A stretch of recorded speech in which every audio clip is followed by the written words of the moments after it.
Hello, my name is Kat Flora. I am going to be a counselor when I grow up.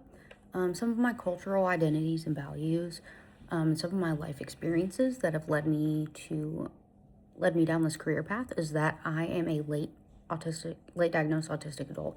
I have been in and out of the mental health care system since I was about 11 years old, and I'm now 33.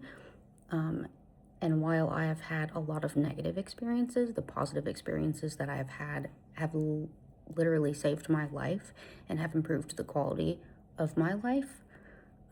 Just like there's all different types of people on this planet, there's all different types of teachers, hairdressers, and counselors that are for different types of populations and different types of people and that work best.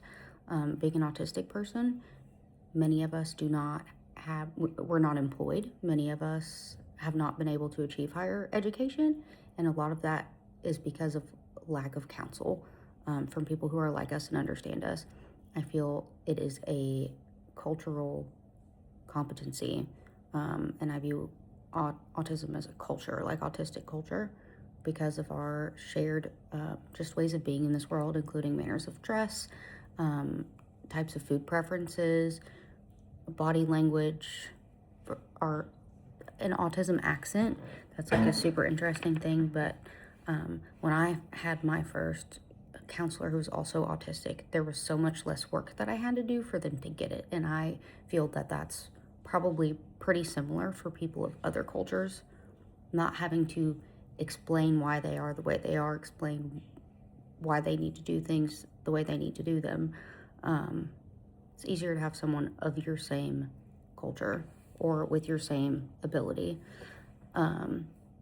So growing up, I've had a lot of mental illness in my family.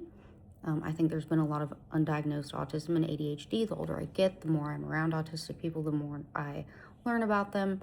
A couple of my family members have received autism diagnoses, and a couple of people are not diagnosed, but they assume that they are autistic. So we've been pretty open to mental health care, and just in terms of like neurodivergencies like autism and ADHD,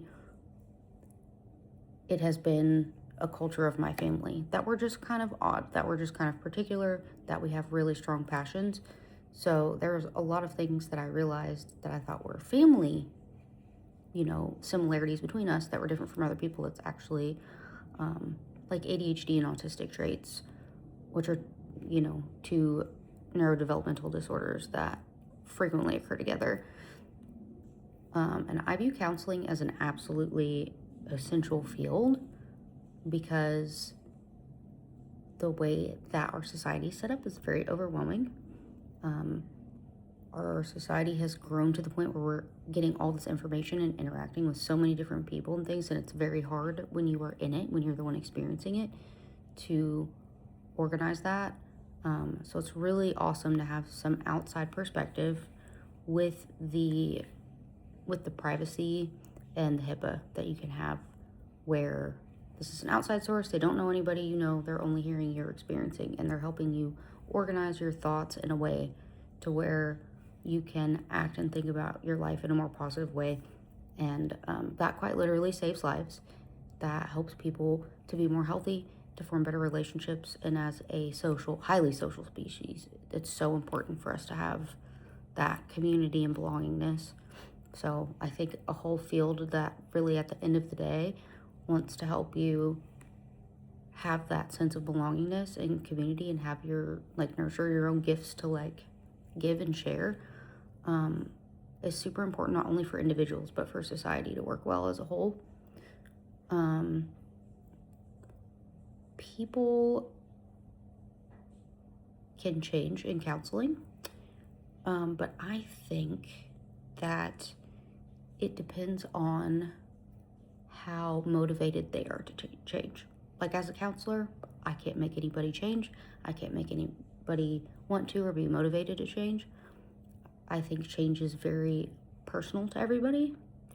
But I think the desire to change begins with acknowledging that what you're doing now is not serving you, it's not working, you don't like it, you're uncomfortable. And I almost view like counselors or therapists as just one of many guides, including your other members of your support system. But the desire has to start with the client. And, as I've said, a lot of that has to do in the field of, or the culture of autism and being an autistic person. That change is really hard because we don't have models. I think modeling is so important, especially for neurodivergent kids to see in adults, and for adult like parents or caregivers of autistic people to see in other parents and to see in autistic adults. I think that information sharing is super important, and we're not very far off from people with neurodevelopmental disabilities literally being put in institutions and people not seeing them out in society. So there's still this strong urge to mask and to hide. So I always really appreciate when I see people openly talking about their experiences, even if they're not cute, not quirky, even if it's really messy, and sharing the things that do work. And that's why I think it's really important to bring together the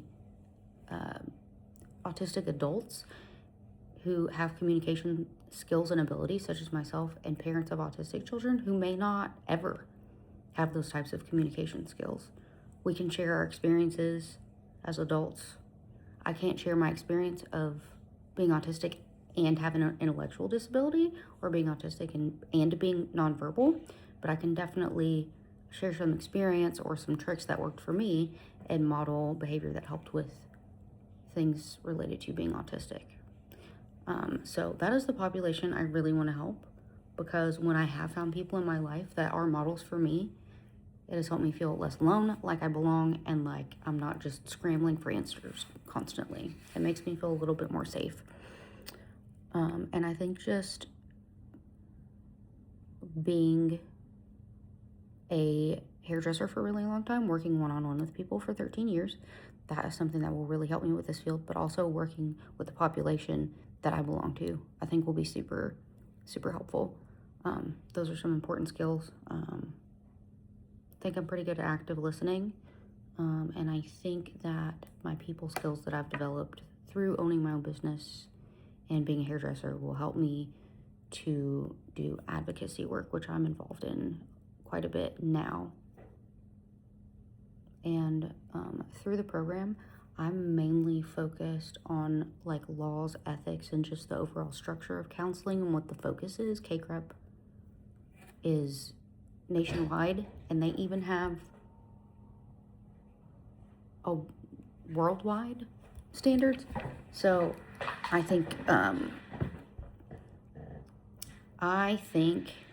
that those things will make it more easy for us to communicate with other counselors, like throughout the US and across the world. So I really like having that standardization, shared experience, and similar verbiage. And then misconceptions that people have. I think it's kind of similar to like when I was a hairdresser, people don't think it's a real job. People don't think it's real work. I live in the Appalachian region right now, so I think a lot of people think that we try to psychoanalyze people, or we're gonna point out something that they don't like about themselves. And I also think particularly a lot of men in any type of culture where they have to be like tough and strong and just suck it up, they feel like it's a weakness to do counseling and to process traumas and do everything like that, when really it might be like some of the hardest stuff that you ever have to do in your life, speaking from personal experience here. And I think one of my biggest biases that I've dealt with through being part of the leadership education and neurodevelopmental disability LEND cohort this past year at the Human Development Institute at UK, it's really helped me. I really was very standoffish with parent advocates, but I have learned to deal with some big personalities there, and we have found common ground, and we have agreed to disagree in certain ways, which I'm usually never happy with, but it's worked out very well. I'm better with not so black and white thinking, and little improvements are better did nothing, and acknowledging that there's different cultures and different experiences that I will never be able to fully understand no matter what, but that doesn't mean I can't validate them. I have some biases at this point against people that are heavily involved in academia, that there's definitely a mask you have to wear because it's very political, but at the same time, different life experiences. I feel like there's something that I can learn from everybody, and if everybody doesn't want to learn something from me, that's okay too. I think the biggest skill that I'm working on in this journey is emotional regulation, and I will always be scoping out biases. So, I hope I've done a good job on this video. I'm very sorry that I'm late. This is the first quiet moment I've had since I've been here. There were children screaming for 4 hours this morning.